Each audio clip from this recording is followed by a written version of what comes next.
All right, so in this episode of the beginner quilting series, I am working through putting on the border of the quilt that I am making. So this quilt is the Ponder pattern from Quilt and Tia, and this quilt has 3 borders on it. Yes, 3. Now, borders are not hard to put on, but I am going to be giving you a few tips that will make them a lot easier to get nice and even. One of the things I used to do with my borders is just make a big long strip and sew it on. And then I would kind of get a wavy quilt in the end along the edges, and I never quite understood why. But with some patience and practice and a little bit of learning, I've realized the mistakes that I was making. Now, in this video, like I said, I'm going to give you a few tips on the border that will make it a lot easier for you to get a nice, straight, even quilt. So let's get started. All right, so this quilt, like I said, has 3 borders that is going to go on it. The first border is this gray, and then we'll add on the pink, and then this lighter plaid that I have. So I'm going to set the second 2 to the side, and we'll take a look at the gray fabric first. Now, in your pattern, it might tell you the length that you need to cut your border strips to. Oftentimes, you will have to piece your strips together. So I have 2, 4, 6, 7 strips here. So I'm not sure yet how many of these I will have to piece together for each edge. But what I do know is that I'm not going to pay attention to what the pattern says my length is that I need for this quilt. I am just going to focus on what my actual quilt measures. Because if I put this strip across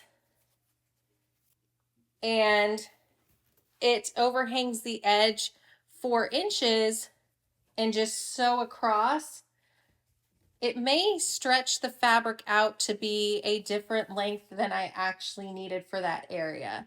So that's what gives that wavy border on the ends. And it doesn't allow you to have a perfectly square quilt or rectangle. So what you need to do is measure your quilt and piece your border strips together to get the length that you need and trim your border down. So for example, I'll put these 2 strips right sides together, sew a seam and press it. I like to press my border strips open, and then I will cut it to the length that I need for my quilt. So I'm going to get this strip prepped, and then I'll show you what I mean. All right, so I decided to sew the border strips onto the top and bottom of my quilt first. And so what I did was I took one of the strips and cut it in half, and I sewed the half onto a full length strip that I had. And I did that twice, once for the bottom and once for the top of the quilt. And I did press the seams open.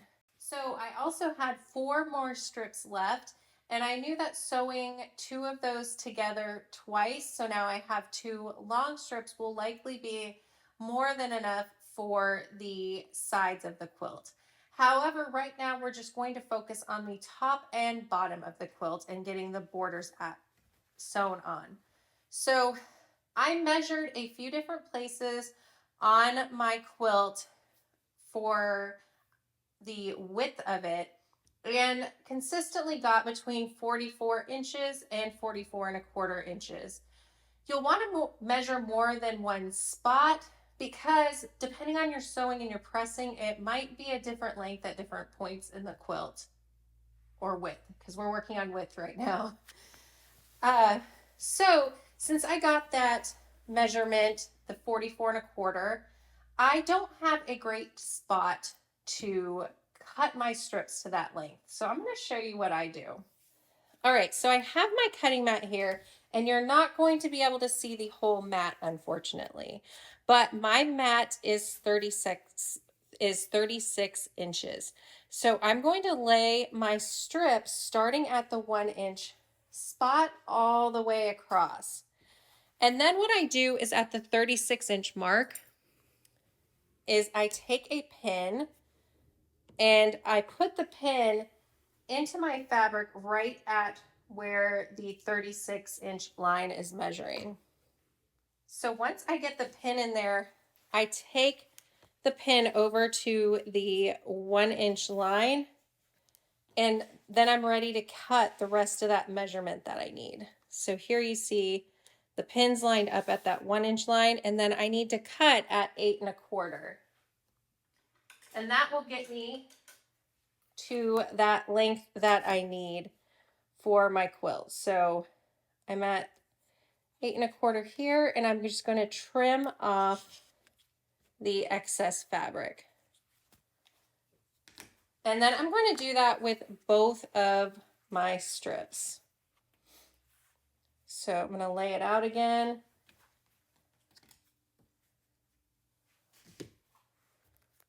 I'll put the pin in right at the 36 and then do the math to get the length that I need.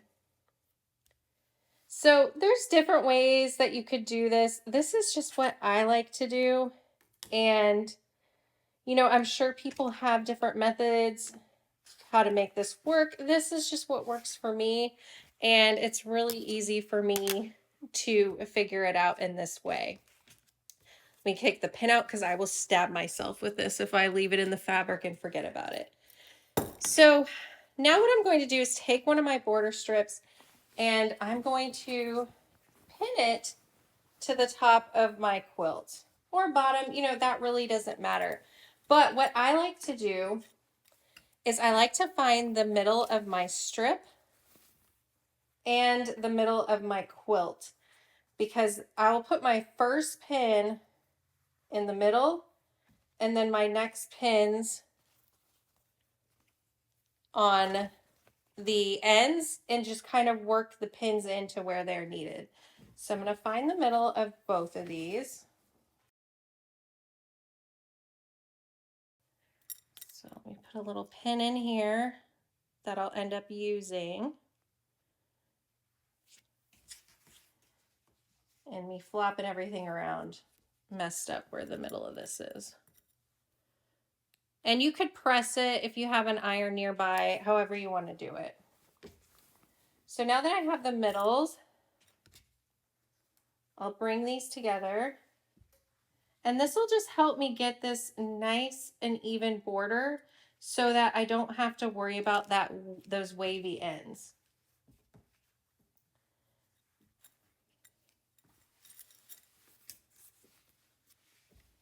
And then I'll pin at the ends.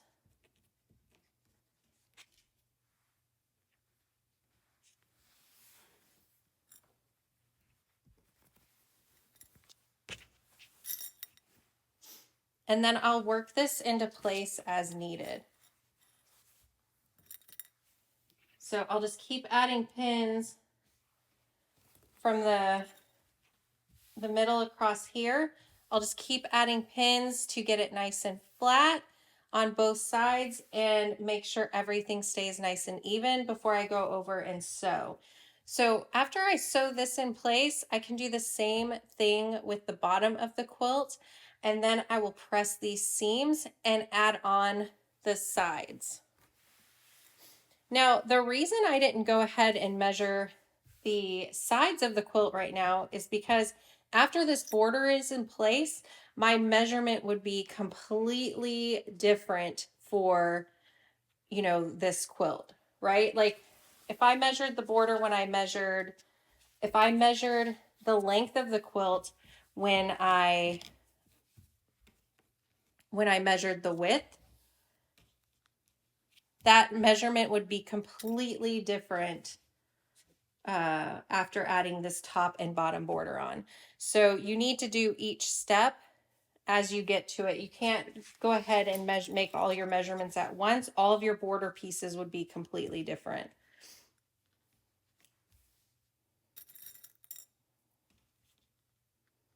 All right, so I'm going to put these pins in and then sew this border in place and press it, and then we'll add on the bottom border.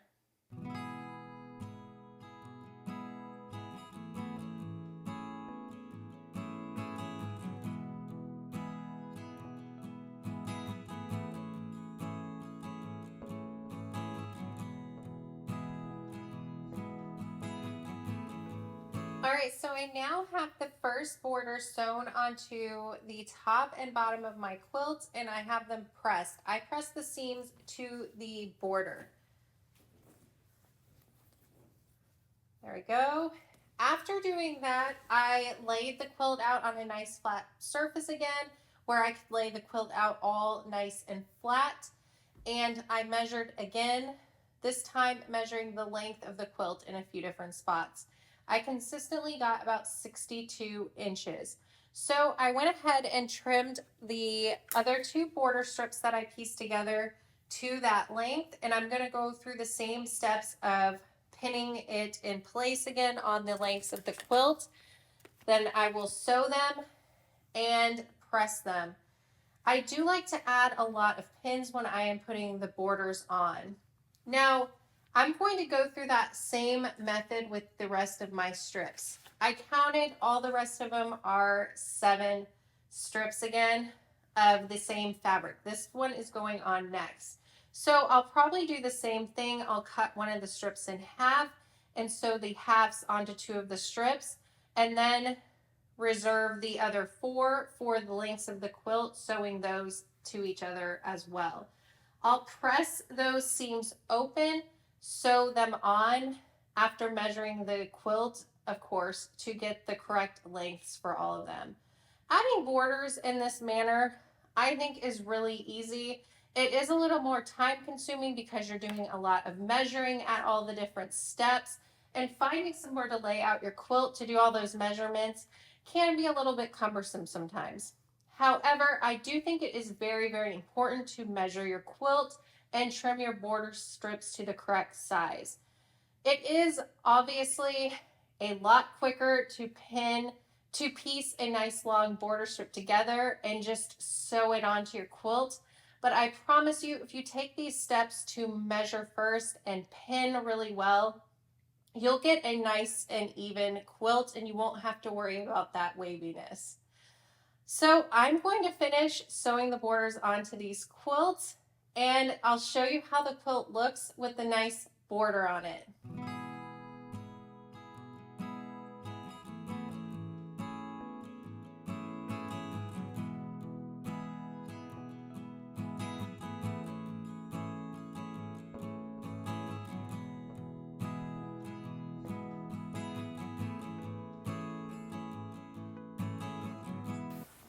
All right, so here is the quilt with all 3 borders on, and it is amazing how adding a border really changes the look of a quilt. So don't be afraid of trying one out on the next quilt that you are making, or adding 1, 2, or 3 borders if you think it might help the look of the quilt. I really, really hope that this video helped you out with the method or a way to put borders onto your quilt to make sure they're nice, straight, and even. Now, in the next video in this beginner quilting series, I will be showing you how I like to base my quilts together to prep them for quilting. So I'll see you in the next video. Thanks for watching. Bye.